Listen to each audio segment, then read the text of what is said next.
मौसम ने एक बार फिर करवट बदल ली है। मंगलवार को सुबह जैसे ही इंदौर वासी सोकर उठे, उन्हें वातावरण में धुंध और कोहरा नजर आया। साथ ही ठंडक भी जबरदस्त अपना असर दिखा रही है। जैसे जैसे दिन चढ़ने लगा, ठंड में थोड़ी कमी देखी गई, लेकिन वातावरण अभी भी ठंडा बना हुआ है। इन दिनों मौसम निरंतर परिवर्तित हो रहा है। कभी अत्यधिक ठंड तो कभी अत्यधिक गर्मी लग रही है। वहीं पर इसी सीजन में जैसी ठंडक पड़नी चाहिए थी, वैसी ठंडक अब तक महसूस नहीं हुई है। मौसम वैज्ञानिक हीरालाल खपाड़िया ने जानकारी देते हुए बताया कि हिमालयी क्षेत्र में वेस्टर्न डिस्टर्बेंस के कारण हवाओं की दिशाओं में परिवर्तन आया, जिसके चलते कुछ क्षेत्रों में हल्की बूंदाबांदी भी हो रही है। वहीं पर फॉग की जो स्थिति है वह वर्तमान में तापमान के कारण बदल भी रही है। 1 से 2 डिग्री में बढ़ोतरी यहां पर देखी गई है और अधिकतम तापमान 25 से 26 डिग्री के करीब बताया जा रहा है। ठंड किसानों के लिए बेहद ही फायदेमंद साबित हो सकती है, क्योंकि ठंड के कारण यहां पर फसल जो है वह लहराएगी। आने वाले 7 से 8 जनवरी तक हल्की बूंदाबांदी होने की भी संभावना यहां पर जताई जा रही है। तब तक मौसम साफ रहेगा और ठंड अत्यधिक गिरने की भी भविष्यवाणी इस दौरान की गई। सर, अचानक मौसम में ठंडक का माहौल नजर आने लगा, फॉग भी था, क्या वजह था अचानक मौसम में परिवर्तन आने की? असल में हम ये भी देख रहे हैं कि अभी एक वेस्टर्न डिस्टर्बेंस हिमालय में बना हुआ, जिसकी वजह से हवाओं की दिशा है वो पश्चिमी हो गई और उसकी वजह से हम देख रहे हैं कि जो नमी प्राप्त हो रही है हिमालय क्षेत्र से, उसके कारण हमने देखा कि अभी डेंस कोहरा देखने को मिल रहा है और वो 1-2 दिन और हमको सुबह सुबह कोहरा देखने को मिलेगा और विजिबिलिटी कम हो जाएगी।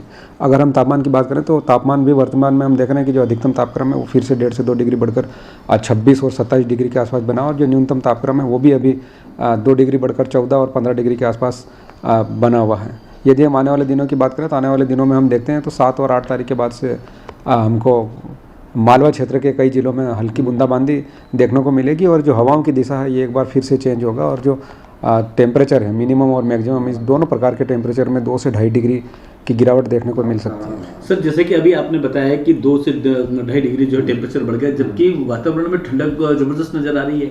हाँ, तो ये अंतर कैसा नजर आ रहा है? असल में क्या है कि जो टेम्परेचर अधिकतम तापक्रम है वो जितना हमको देखना चाहिए, गिरना चाहिए, वो इस बार देखने को नहीं मिला। वो 25-26 के आसपास निरंतरता बने हुए, ये 1-2 दिन ही बीच में गया था और जो न्यूनतम तापक्रम है वो भी 10 के नीचे 2 या 3 दिन गया और जो नमी थी क्लाइमेट में वो लगातार इवोपोरेशन होता रहा और जिसकी वजह से जो ठंडी हवाएं हैं वो हवा चेंज नहीं होने के कारण हमको एकदम से बदलाव देखने को नहीं मिल पा रहे हैं।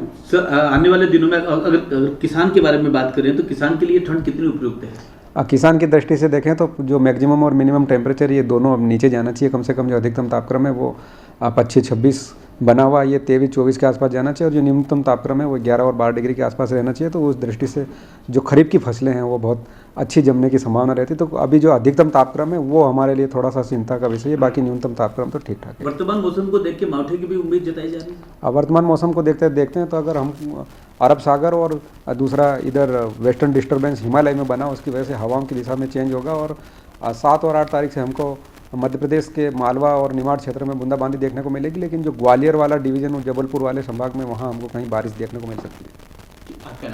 डॉक्टर HL खपड़िया, नोडल अधिकारी, ग्रामीण कृषि मौसम सेवा, कृषि महाविद्यालय इंदौर। ताज़ा खबरों के लिए सब्सक्राइब करें JSR टाइम्स और साथ ही नोटिफिकेशन पाने के लिए बेल आइकन को दबाएं।